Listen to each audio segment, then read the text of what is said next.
So here we are back on part two, nature and significance of management. We'll start with importance of management. Why do we need management, or what is the importance of management? So importance here, you're going to talk about um, what is the essence of management and what will happen if there is no management or there is the absence of management but the organization cannot run successfully. What is the importance of it?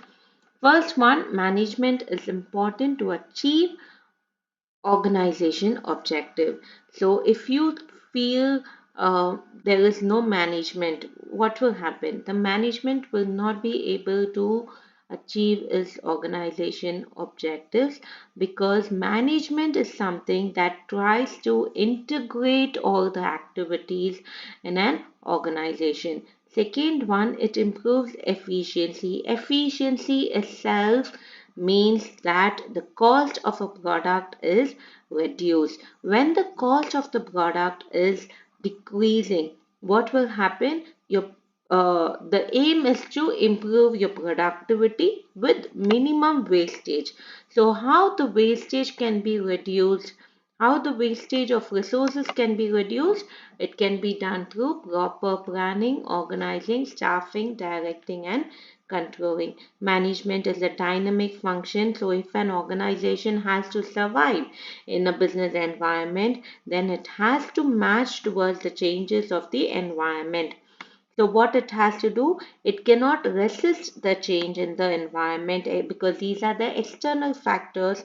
And what the management has to do, it has to keep itself motivated, it has to motivate its employees in order to adopt to the changes. They have to adapt to the changes that are being caused.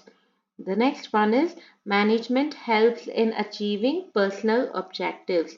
So management can help the employees to achieve the objectives. How? By properly guiding them, by telling the employees what are the individual objectives and what are the management objectives.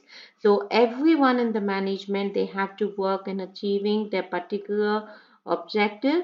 They have to develop a spirit of team and cooperation, commitment among themselves.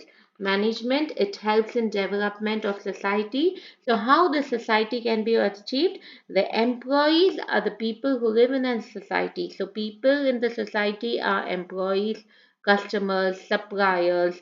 So what does the management do? It strives hard to provide them with good quality product or service, to give them employment opportunities, to adapt to new technologies, to bring in the changes and development in the society. The next one, we move to the nature of management.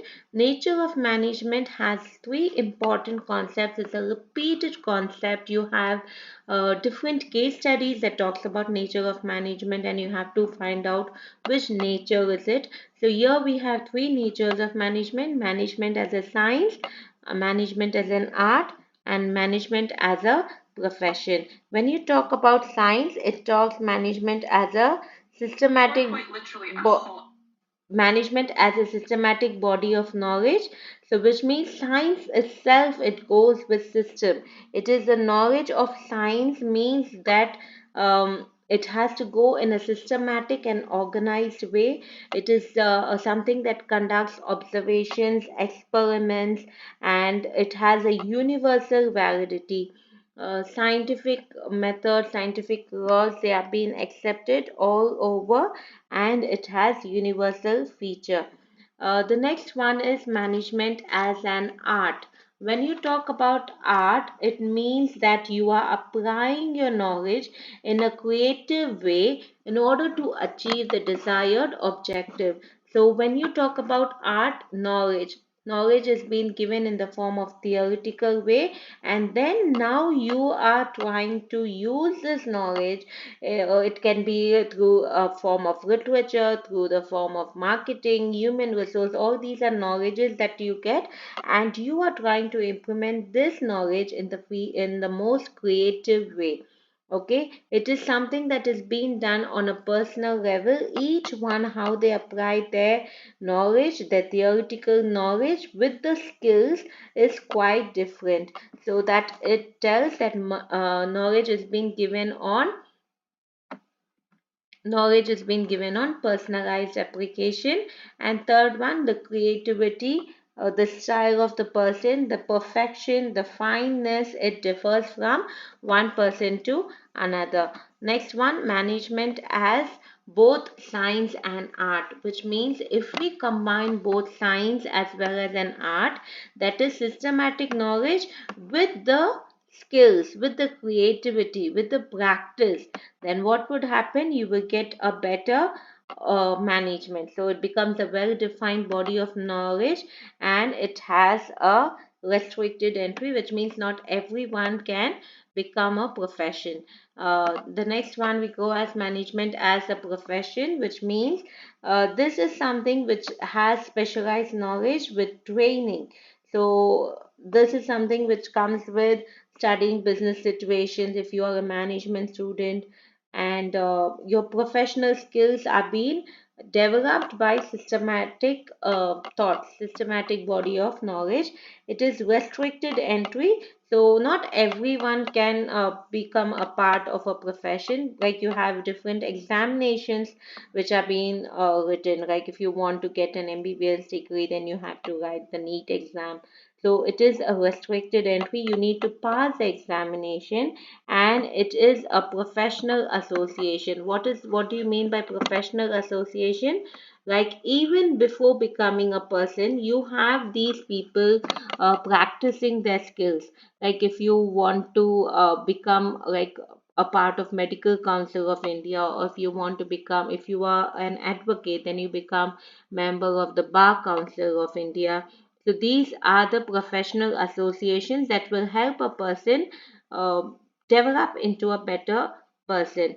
Existence of ethical codes. Ethics are principles, beliefs that needs to be followed. Like if you see the AIMA, or India Management Association, it has a code of conduct for Indian managers, how the managers has to behave in the organization. It is service motive, though like all professions, they are based on dedication. They are based on the purpose of management is to achieve the goals, but even then they are more made with the example of service motive.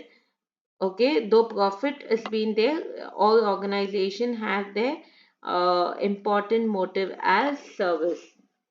Okay, so with this, we have finished the nature of management. It is divided into four: management as science, where it is systematic; art, where you apply your knowledge with the skills, creativity; management, both science and art; and management as a profession. Okay, so management as a profession, where you use your knowledge, code of conduct, restricted entry, associations. All of this is being done in management as a profession. Now we move to the next important concept, which is levels of management. Levels of management you have like based on the hierarchy: top level, middle level, and the supervisory level. So what happens in the different level? The top managers are the decision makers. They take decisions in the organizations. They are mostly the managing directors, the CEOs, the chief executing officers, the chief financial officer. What do the top level management do? They try to integrate and coordinate the activities. Their importance is survival, growth of the organization. They are responsible for all the business activities and their objective. Their main thing is to determining the objective, how the organization has to function. That is the top level management. And then you have the middle level management. The middle level managers, they are mostly connected with the supervisory level. They act as a connecting link between the top management and the lower level of management. Mostly in the middle level management, you have the departmental heads like purchase head, a sales department, finance departmental head, and these people are the people who execute the plans and policies which are being made by the top management. So what is the main top level management? They formulate the plans. Middle level management, they interpret these plans and policies, and they try to cooperate with the lower level members for the smooth functioning of the organization. Then you have the supervisory level of management. This is the operational level where you have the supervisors, the foreman, the superintendent. These people, what is their main aim is to maintain the good working condition, to maintain a healthy relationship between the superior and the subordinate. They try to take care of the safety of the workers. They try to maintain the safety of the workers. They try to practice the standard of quality and minimize the wastage of materials, implement the safety standards, see for the quality of the product and quantity of the output, how the employees are working in the organization. So these are the different things that are being performed by the supervisory level of management. So the same thing only is being given here. Okay, then we have the to sum it up, let me sum it up. You have the top level management. The top level management, the main aim is welfare and survival of the organization. They formulate the business environment. They analyze the business environment. They are a liaison between the different people that happens outside the organization. Then you have the middle level managers where you have the different departmental heads. Their main aim is to carry out the plans which are being formulated by the top management. They will motivate the employees, they will assign necessary duties and responsibilities, they will cooperate with different departments. They are responsible for all the activities which are being taken by the first line manager. Then you have the supervisory level people. The supervisory level, they are the lower level or the supervisory level. They work towards the good working condition, safety of workers, maintain quality standard, minimize the wastage, and give the best quality and quantity for the products that they do. Then the last one is functions of management. You have planning, organizing, staffing, directing, controlling. Planning is the first function. Organizing is a function where the manager or the management function gives duties, tasks for the people. Staffing is a process where they recruit the employees, they choose the best employee for the best job.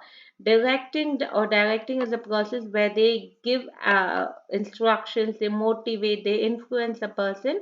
And controlling is a process where they try to measure the actual performance with the standard performance. So with this, as I have told, I have almost completed the topic. The last one that we are going to see is coordination.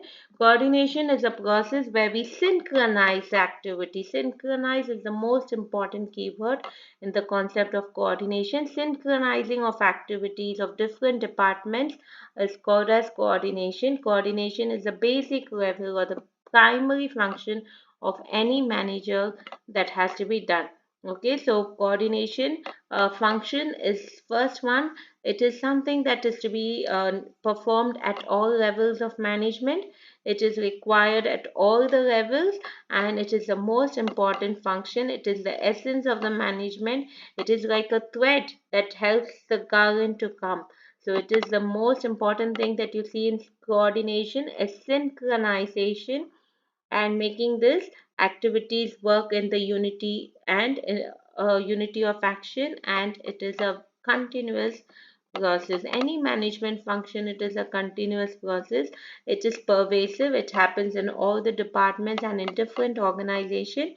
It is a deliberate function. People, they work together to coordinate, and it is done consciously and deliberately by the departmental heads. It is the responsibility of all managers. All the managers, all the departmental heads, they try to work together in order to coordinate together and get the activities done. So with this, we have completed the chapter 1, nature and significance of management. I have tried to complete it as early, as simple as possible, and it's all simple concepts that you need to understand. If you have any doubts, please let me know so that we can plan for the next topic on it.